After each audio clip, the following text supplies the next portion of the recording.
Dear friend, I will tell you the story of Joseph in English as much as I can, especially the lack of fraternity. Joseph comes up to his brothers and does not know that his fate has just been decided on high. He is quite happy to see them again, and, endowed with the innocence of a kid, he suspects nothing of the plot that is being hatched against him.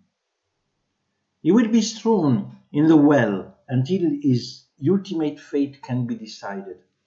Divine providence brings about the arrival of a caravan of merchants going down to Egypt to sell their wares, and in particular spices for the priestly service of priests attendant on Egyptian gods.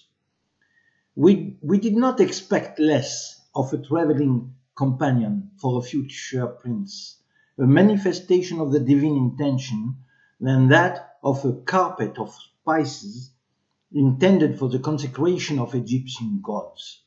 It's a hand stretched out to mitigate the fate in store for Joseph, God's protégé. It's a hand stretched out to attenuate the imbalance of nature that the brother wants to cause by killing him. It's a divine grace on offer to us all, for if God has set in motion all these events to push the children of Israel toward their destiny, he knows very well that the brothers have been provoked and that there are attenuating circumstances for their crime. It was by snapping his fingers at his right as the firstborn that Joseph imposed himself on them as Jacob's favorite.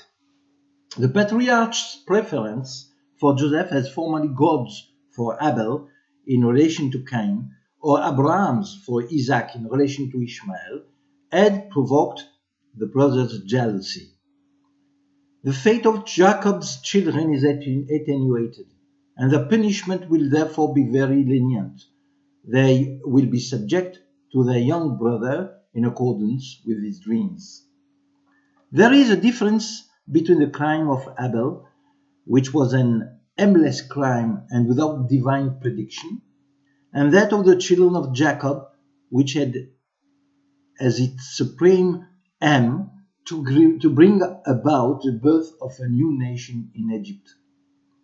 For slavery reinforced solidarity between individuals, and it is on the basis of that solidarity that individuals unite to form a true people.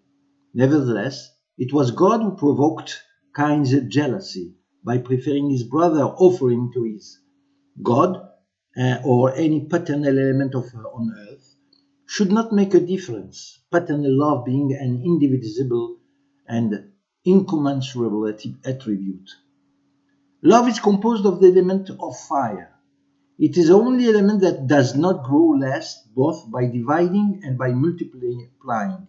Quantity is not one of its attributes. It is completely, like love, limitless. Joseph implores his brothers all night long to let him come out of the bottom of his hole and be allowed to go. His tears and his voice bring the brothers back down to earth, and while they are eating, eyeing one another furtively, regretful and accusing, they try to make things easier for Joseph. In point of fact, they come up with the idea of selling Joseph, and we may wonder about the amount of responsibility they shoulder in this business, given that they act in the grip of a direction imposed by the Lord without really exerting their own personal judgment. We could say, without fear of being mistaken, that the divine will knows how to graft itself onto man's behavior and take on the will of man to the point that it influences them and directs their behavior. Yes, there is of course a human discretionary reasoning, but there are moments when this is closed in the divine will to the point that, without knowing it, man loses his power to make decisions. It is a divine intervention in its perfect state that men are often unsure about, and which sometimes takes on an opportunist character which gets confused with chance. Chance is an aimless or directionless event, imperceptible to human eyes. God knows the soul of his subjects so well that he can shadow each thought to a thousandth of a second without them knowing it.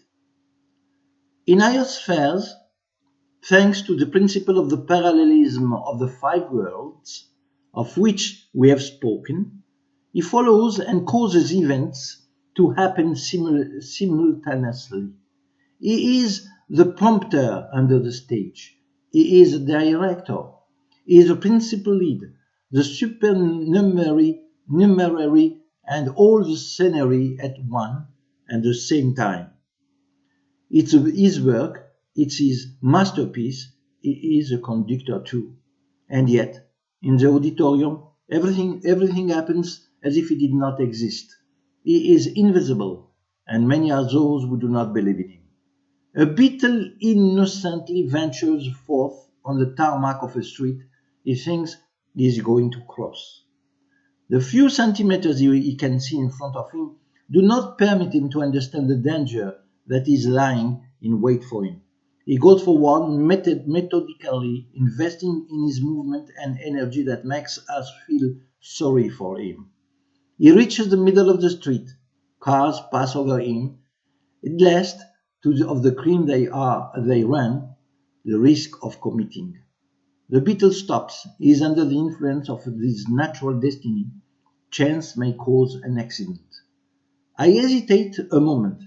I could stretch out a helping hand and, without being too disgusted, pick him up so he is out of reach of traffic and take him to the pavement opposite.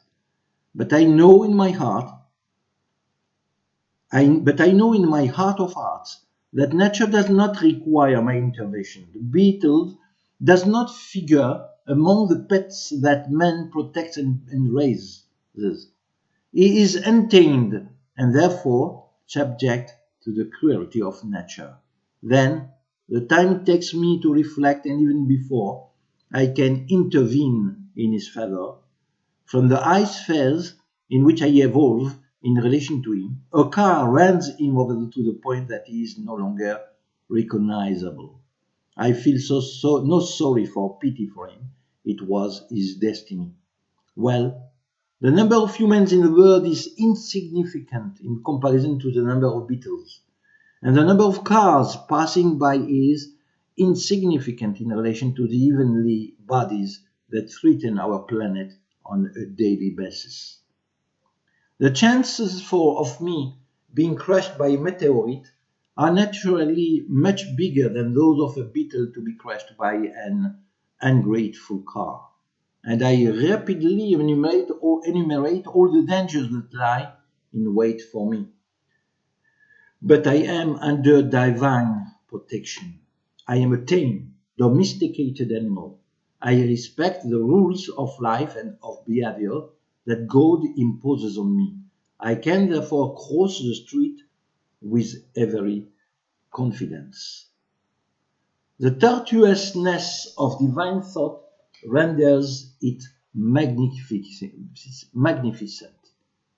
For if God has sent the Ishmaelites, only they would never have dared to redeem the grandson of their ancestor Abraham. They would have been afraid of the curse that weighs down on those who raise their hand against their offspring. They would have been afraid of infringing Laban's oath to Jacob on Mount Gilead. If he had sent the Midianites only, they would never have dared to redeem the grandson of their ancestor Isaac.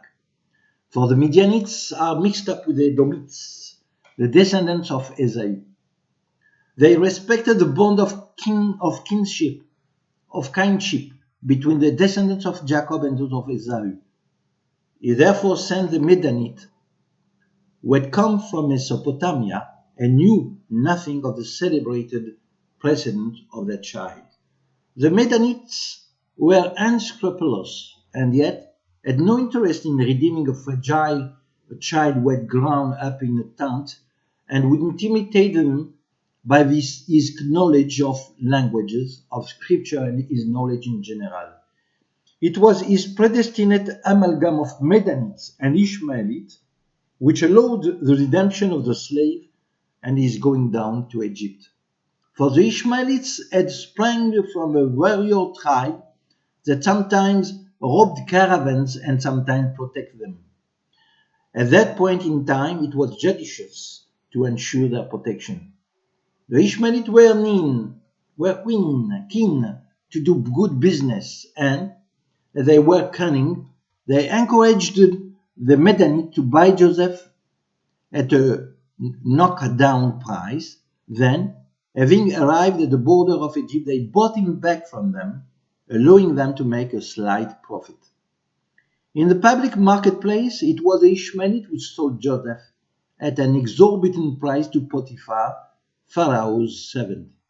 The twists and turns of this episode are so tortuous that one can say with certainty that they are the result of divine intervention.